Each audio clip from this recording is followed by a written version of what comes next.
قُمِ اللَّيْلَ إِلَّا قَلِيلًا. Pray at night, but for a little. نِصْفَهُ, half of it. أَوْ يَنْقُصْ مِنْهُ قَلِيلًا, or pray a little less than the half of the night. أَوْ زِدْ عَلَيْهِ, Allah says pray half the night. Less or more, it doesn't matter. أَوْ زِدْ عَلَيْهِ, more than half, fine. Less than half, fine. But what's the most important thing Allah wants the Prophet to do at night? وَرَتِّلِ الْقُرْآنَ تَرْتِيلًا. Make sure you do one thing, O Muhammad sallallahu alaihi wasallam. Make sure you recite the Quran with a slow melody. Take your time with the Quran. Don't be in a rush. The time you spend in prayer doesn't matter. What is more important to me, O Muhammad, is that you take your time with the Quran. وَرَتِّلِ الْقُرْآنَ تَرْتِيلًا. Why? Why doesn't the time, the quantity matter, the pages, the number of verses? Then Allah explains, إِنَّا سَنُلْقِي عَلَيْكَ قَوْلًا ثَقِيلًا. What I'm sending down to you is a heavy word. It's not something you can run through. It's something very heavy. Sometimes there are some books you read. You think you could read 50 pages a day, but you read the first page and you read it again and you read it again and it didn't digest. It's deep. So you don't want to go to the next page. The Quran is like that. They're heavy words, deep meanings, complex concepts. You can't race through. Allah's telling the Prophet ﷺ, the most important thing, this is a heavy word, so take your time with it. Enjoy it. Taste the sweetness of it. Don't be in a rush. وَرَتِّلِ الْقُرْآنَ تَرْتِيلًا. The Prophet ﷺ's closeness to Allah, we would have to start at one starting point, which is the night prayer. And this is the first principle for all of us. If you want to write it down, write it down. You need private quality time with Allah every day. We all need private quality time with Allah. We need time, even if it's 5 minutes, time for you to talk to Allah. Time for Allah to talk to you. Non-negotiable time. If you don't do this, my day is incomplete. I feel an emptiness in my chest. I feel a sense of anxiety. I can't move on with my day. I haven't had my breakfast, my spiritual breakfast. A day that does not have this private time with Allah, al-khalwatu ma'allah, is an empty day, spiritually empty day. You will feel numb. The days you spend like this will slowly catch up to you until one day you crash and burn. You miss a salah, an obligatory salah. You snap at your parents. You scam someone in a transaction. You think, how did I get here? Me, I'm such a pious person. I'm so righteous. How did I end up breaking a rule? It's because the days collected, it accumulated, the rust on the heart accumulated until the heart became numb. When the heart is numb, you can commit any crime because you will feel nothing. And so this is a non-negotiable. Every day there must be time for you and Allah. There were 2 times in the day that he would have khalwa. He would have a solitude, time to himself, away from all distractions, away from all notifications, all people with Allah. The first is the night prayer. And the second, after Fajr. وَقُرْآنَ الْفَجْرِ. Allah says the recitation at Fajr, إِنَّ قُرْآنَ الْفَجْرِ كَانَ مَشْهُودًا. That morning time, that pure time in the morning is witnessed by the angels. If he had people to visit, funerals to attend, old people to serve, an army to manage and organize, all of this would happen after Fajr. But that Fajr time, don't disturb me, don't come to me, don't call me, don't message me, this is my time with Allah, this 1 hour. And my whole day is determined by how this hour is spent. This is how the Prophet's mindset was. You might think, okay, I blocked my calendar 30 minutes, let's say after Isha, or 30 minutes before Fajr, or after. I blocked my calendar, this is my time with Allah, now what do? I want to give you 3 incidents from the Prophet's life. A snapshot. Someone took a picture, or took a small video while he was in this moment. What was he doing? First one. One day, Bilal radiallahu anhu enters the house of the Prophet before Fajr, before the morning prayer. And he finds him reciting the Quran in the night prayer.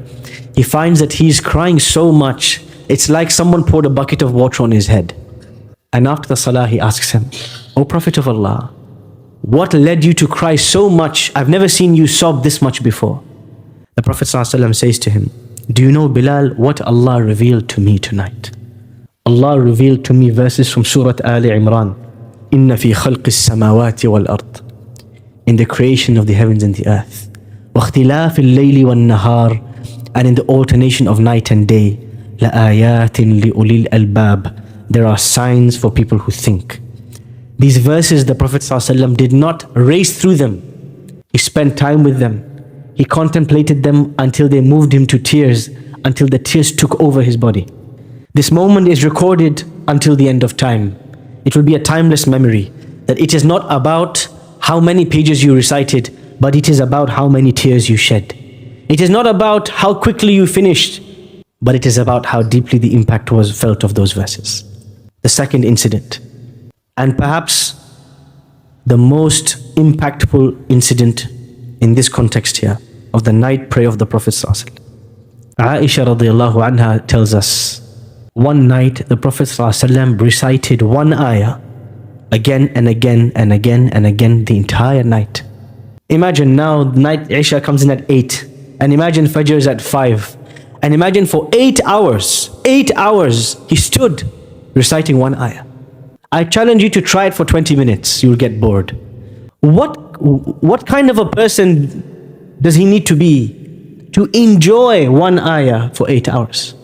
There are people here, they watch a cartoon, they watch a movie. If you say, can we watch again? They say, oh my God, don't bore me, please. Again, I've already seen it, I know what's going to happen. Somebody's watched a match, you say, can you watch the highlights together? Oh my God, I've already seen it, I know what's going to happen. What does it take to taste the verses fresh again and again? And more interestingly, what was the verse that he was reciting? He recited this verse, إِن تُعَذِّبَهُمْ فَإِنَّهُمْ عِبَادُكَ. Oh Allah, if you punish them, they are your slaves, you can do so. وَإِن تَغْفِرْ لَهُمْ فَإِنَّكَ أَنْتَ الْعَزِيزُ الْحَكِيمُ. But oh Allah, if you forgive them, then you are the mighty and you are the authority. This ayah, he recited it again and again and again, all night. Why? Because of the impact it had. Clearly for him, the night prayer was not about quantity, but it was about the quality. Clearly it was about the contemplation. It was not about the race to finish. And he tasted these verses. And he would make dua between verses. When he would stop at a verse that described paradise, he would pause, would say, oh Allah, make us of the people of paradise. And when he would recite a verse of hellfire, he would pause and he would say, oh Allah, protect me from the hellfire. The sign of a prophetic prayer is not how much you recited, but how much you stopped. It's not about how much you recited, but how little you recited. It's not about how quick the rak'ah was, but how slow it was. It is not about the length of your thobe, but how far your tears dripped onto the carpet. The third situation, the Prophet ﷺ is praying at night, حَتَّى تَرِمَّ قَدَمَاهُ, until his feet became swollen. And Aisha radiallahu anha asks him, why would you do this? Why do you pray for so long until your feet are swollen when your previous and future sins are forgiven? You have no need to do this, basically. And he says, أَفَلَا أَكُونَ عَبْدًا شَكُورًا. How can I not be grateful to Allah? Every car has an engine. Every airplane, if you look at a big Boeing, a big air, inside there's something moving it, making it move. Something giving it speed, rotation. Something giving it that horsepower. If we say the Prophet ﷺ, you look at his worship, it looks like a jet, like a speeding jet. Look how far he's going. Look how much mile he covers. But what was the engine that moved him? What was the muharrik? What was inside him? It was this feeling of being indebted to Allah. How much Allah has given me, yet how little I show. What we realize from this hadith of Aisha, the greatest worship of the Prophet ﷺ was not his bodily worship. It was the worship of the heart. Whatever you saw outside, inside something far greater was happening. Whatever on the outside you saw of his ruku' and his standing and his sujood, the level of gratitude to Allah in his heart was far outstripped what you saw on the outside. The outside could not show you the depth of gratitude, the depth of shame he had from Allah, the depth of love of Allah, the depth of fear of Allah in his heart. You could never know how deep it was. You only got the iceberg, you only got the tip of the iceberg on the outside of the Prophet. And therefore, for most of us, for many of us, it is not that we don't pray salah on time or that we don't pray salah often enough. It is not that we don't care about the night prayer. It is that deep down, we do not have the same feelings towards Allah. The feeling of love, the feeling of fear, the feeling of indebtedness, of shame, the feeling of gratitude, that doesn't exist in the heart. If the engine is not working, the plane will not fly. If a camel doesn't have food, it will not walk. This is the nourishment of the heart. Those emotions, if those emotions are not there, the outer worship is going to be empty. And this is what made the Prophet ﷺ's worship greater than the worship of any man on this earth. He made the same movements. Arguably, some companions of the Prophet would go further than him. They would stand up for longer. They would fast more days. They would give more in charity, more quantity.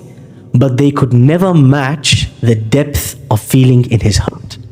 And so if you want to compete, don't compete on quantity, but compete in depth and quality. This is what the Prophet ﷺ teaches. أَفَلَا أَكُونَ عَبْدًا شَكُورًا. What moves you to worship is greater than the worship itself. The intention is greater than the action. What is in the heart is greater than what is on the limbs. If you want to get started emulating the salah of the Prophet ﷺ, just the salah, for a month, my advice, don't pray any additional voluntary prayers. Start with the obligatory salah.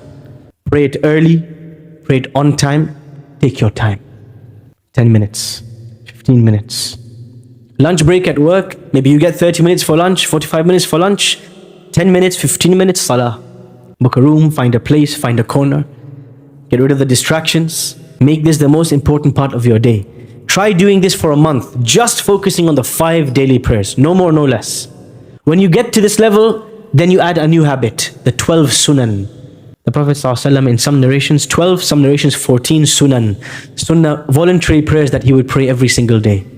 In the Hanafi madhab, these are the sunnah mu'akkadas, the emphasized sunan. Once you complete this, then the next level, the night prayer, the duha prayer. But don't try to race to the end straight away. Build it like a building, like a foundation, one by one, until you get to a place where you can manage many things at once. First principle, if we want to emulate his worship. Quality over quantity. Inward, more important than what's happening outside. Okay, this is the first. The second principle, the principle of consistency. The principle of consistency.